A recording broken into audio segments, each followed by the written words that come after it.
আহ welcome সবাইকে। Static ইলেকট্রিসিটির এই ম্যাথটা আমরা হয়তো অনেকেই বিভিন্ন জায়গায় দেখে থাকবো। আমাদের সময় এনডিসি কুইজও আসছিল। যে কোশ্চেনটা কি বলছে, কোশ্চেনটা যদি আমরা খেয়াল করে বলছে 10 মিটার স্কোয়ার ক্ষেত্রফলে 6টা পাত পরপর বসে একটা ধারক তৈরি করা হলো। তারপর দুইটি পাতের মধ্যে দূরত্ব 2 মিলিমিটার হলে ধারকত্ব কত? ধারকত্ব মিনস হচ্ছে ইকুয়াল টু কত, এটা জানতে চাইছে।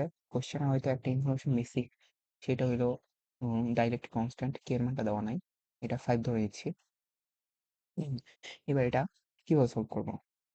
৫-৬টা বলতে এই যে একটা পাদ, ২টা পাদ, ৩টা পাদ, ৪টা পাদ, ৫টা পাদ, ৬টা পাদ পরপর বসানো হয়েছে, হয়ে একটা ধারক, টোটালটা মিলে একটা ধারক তৈরি করা হয়েছে। তো এটা হচ্ছে এ প্রান্ত, এটা হচ্ছে বি প্রান্ত। তো এটা অ্যাপ্রোচ কিভাবে করবো, এটা আমাদেরকে বুঝতে সমস্যা হয়। তো এটা যদি আমরা একটু রিড্র করি, তাহলে ধারকগুলো কেমন দেখা যাবে? ধারকগুলো কিন্তু সমান্তরাল পাত ধারক বা প্যারালাল প্লেট ক্যাপাসিটর। তো এইগুলো আর কি মেইনলি এইভাবে আছে, কপি করে দিচ্ছি। এইভাবে ৬টা আছে, ৩টা, ৪টা, ৫টা,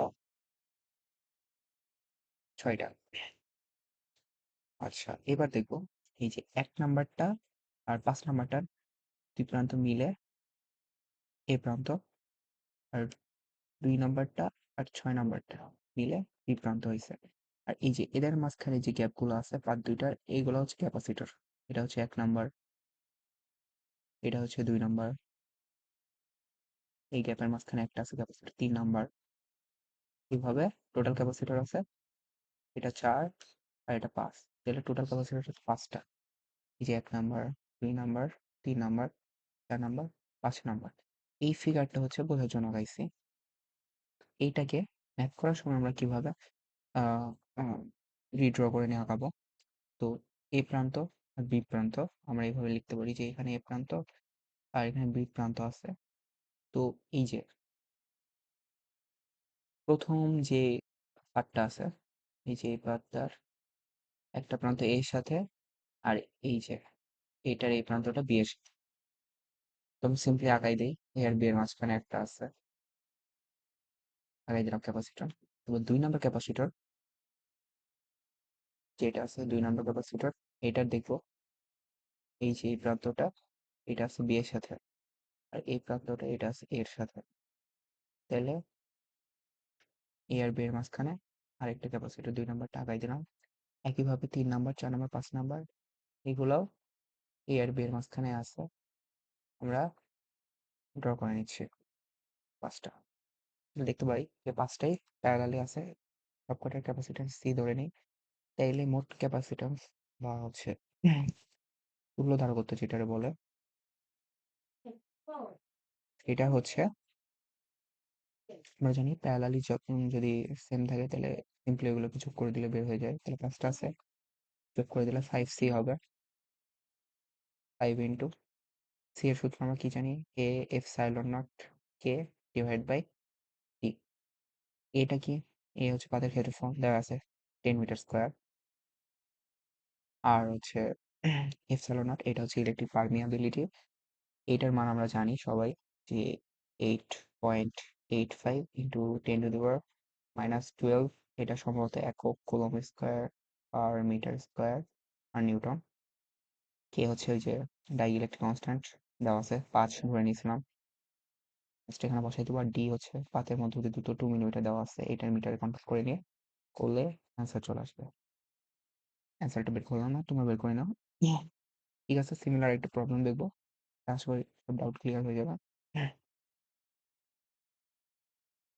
তো আমরা এই প্রবলেমটা চলে যাচ্ছে। হ্যাঁ, এটা হচ্ছে ধারক একটা, এইভাবে পাতগুলো সাজানো আছে। তো বলতেছে এটার তুল্য ধারকত্ব কত হবে, আগেরটার মতো সিমিলার।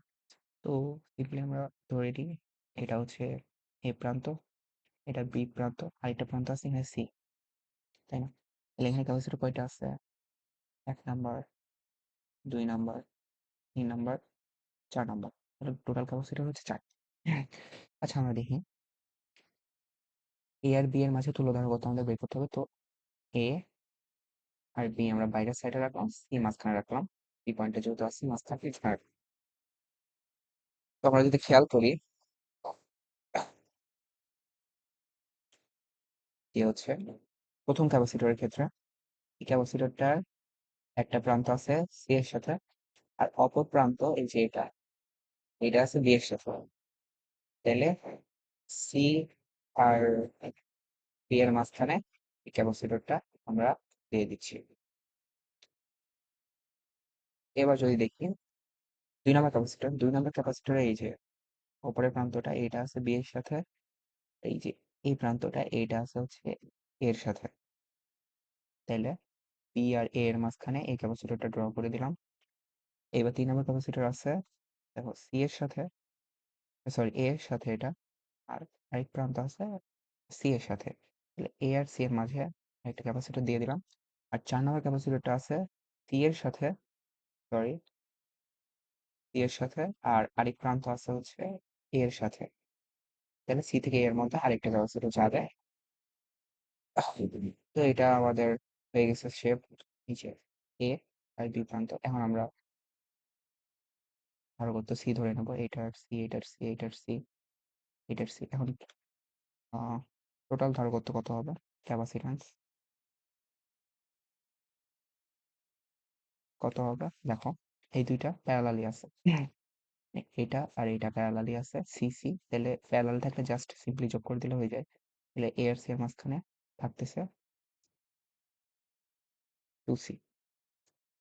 এখন সি থেকে বি এর মাঝখানে একটা আছে সি, আর এ থেকে বি এর মাঝখানে একটা আছে সি। তাহলে এইটা এখন বের করবো, 2c আর সি। এটা জানি শ্রেণীতে থাকলে এই যে রোধের ঠিক বিপরীত সূত্রের মতো, 2c into c divide by 2c plus c. এটা হবে 2/3c, মানে উপরের পার্টটা। তাহলে কি হচ্ছে, এ থেকে বি এর মাঝখানে হচ্ছে এটা 2/3c, নিচে থাকতেছে সি। এবার দুটো প্যারালালি আছে, এবার জাস্ট যোগ করে দিলে ক্যাপাসিট্যান্স বের হয়ে যাবে। যোগ করে দিই 2/3c প্লাস সি, তাহলে 5/3 সি এটা আসে। তাহলে ক্যাপাসিট্যান্স কত আসতেছে, 5/3c। সি এর সূত্র বসাই দেবো। সি এর সূত্র তো জানি, আগেটা তো দেখছি, এ এপসাইলন নট কে ডিভাইড বাই ডি। আর কোশ্চেনে দেওয়া থাকবে এ এর মান দেওয়া থাকবে, ইলেকট্রিক পারমিয়াবিলিটি এপসাইলন নট এর মান দেওয়া থাকবে, কে দেওয়া থাকবে, ডি দেওয়া থাকবে। জাস্ট সিম্পলি আমরা ক্যাপাসিট্যান্সটা বের করে ফেলতে পারবো। তো আশা করি সবাই বুঝতে পারছো।